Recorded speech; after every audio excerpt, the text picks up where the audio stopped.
Formula One has been so uninspiring for Red Bull this season that Christian Horner and his boys have decided to take the fight to another entity entirely, Drive to Survive.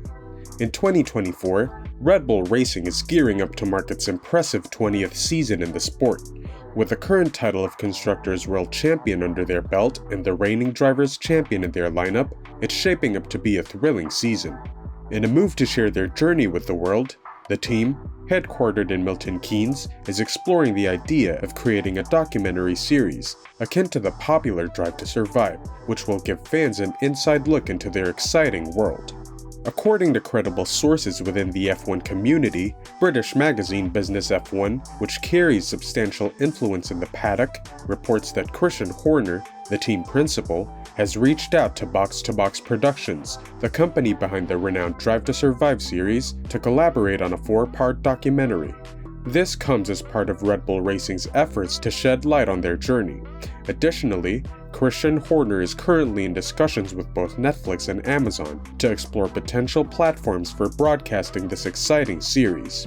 Interestingly, when asked about the potential series, Horner denies any ongoing work on the project, but his response to the English magazine suggests otherwise. Here's what he told them. "I know nothing about what you are talking about, but it sounds like a good idea." In the past, Christian Horner has engaged in numerous discussions on behalf of Red Bull regarding the development of a docu-series centered on his team, but these discussions failed to materialize into a project at that time. Horner was particularly intrigued by the idea of an in-house TV show, mainly due to Red Bull's significant sponsorship connections in the United States. Such a series was seen as a valuable opportunity to provide substantial exposure for these major US sponsors. For quite some time now, Drive to Survive has enjoyed tremendous success on Netflix, and Red Bull has played a major role in its popularity. In its inaugural season, both Mercedes and Ferrari opted out of participating in the program, allowing Red Bull to seize the spotlight.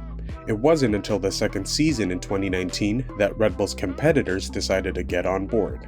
The impact of Drive to Survive on Formula One's global appeal has been remarkable, particularly in the United States. This is evident in the significant uptick in interest in Formula One and the influx of American sponsors that the sport has welcomed in recent years. In other news, Gianpiero Lambiase has finally spoken out on Max Verstappen's treatment of him. The race engineer working closely with Verstappen recently shared insights into his relationship with the dynamic Dutch driver following their third consecutive F1 title win. Gianpiero, who holds both British and Italian citizenship, has garnered a level of fame nearly on par with the driver himself, all thanks to his no-nonsense approach when it comes to managing the reigning world champion's fiery temper, especially when things don't go as planned. Max Verstappen and Gianpiero Lambiase have gained a reputation for their occasionally frosty radio communications, with Lambiase's sarcasm endearing him to F1 fans as a cult figure. However, beneath the banter, the two share a deep brotherly bond that has prompted Verstappen to declare his loyalty, stating that he won't consider working with any other engineer during his tenure in the sport. During their appearance on Red Bull's Talking Bull podcast, both Verstappen and Lambiase candidly answered questions about their collaborative journey and how they've navigated through challenging moments when Verstappen found himself in less favorable positions and unable to secure victory.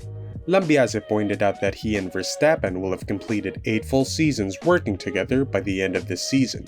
He then went on to explain that their working relationship is excellent, but given the fast-paced nature of their job, there's no pressure for socializing outside of their professional duties, allowing Verstappen his personal space during his free time. Lambiase said, "There are so many races, and there's so much time that you are forced to be together that I think it would be unfair to expect Max to want to spend even more time with me, or vice versa, when he's finally got a weekend off." Verstappen openly admitted that their working relationship is undeniably intense, while Lambiase lightheartedly quipped that it's still an easier relationship than some dynamics at home, presumably talking about Jos Verstappen. Interestingly, they addressed the well-known issue of Verstappen's temper, with Lambiase acknowledging that their relationship wasn't as harmonious in the period before they started achieving victories, saying, "I think it's only natural that after 7, 8 years, that we know each other inside out, and we know what triggers the other one, or how to perhaps coax or put the arm around the other one's shoulder. so I think we know how to manage ourselves out of a difficult situation and also enjoy the better situations. But I think, perhaps until 3 years ago, I think perhaps 2018, 19, 20, when the car wasn't quite as competitive as we the team would have liked, I think especially Max, because at that point, you could see his frustration coming through already, that he wasn't able to compete for the championships at that point.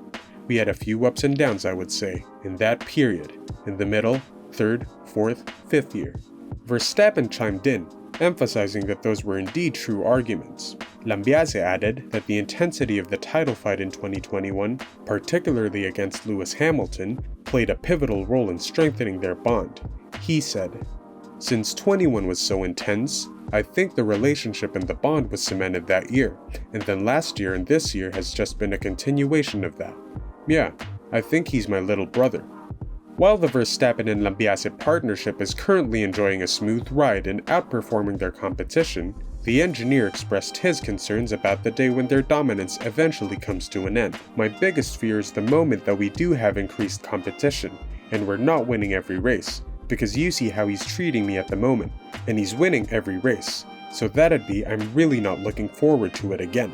The 3-time world champion shared that he believes his growing maturity as he gets older will have equipped him to handle the transition when their era of dominance eventually ends. He said, "I started the team when I was 18 years old.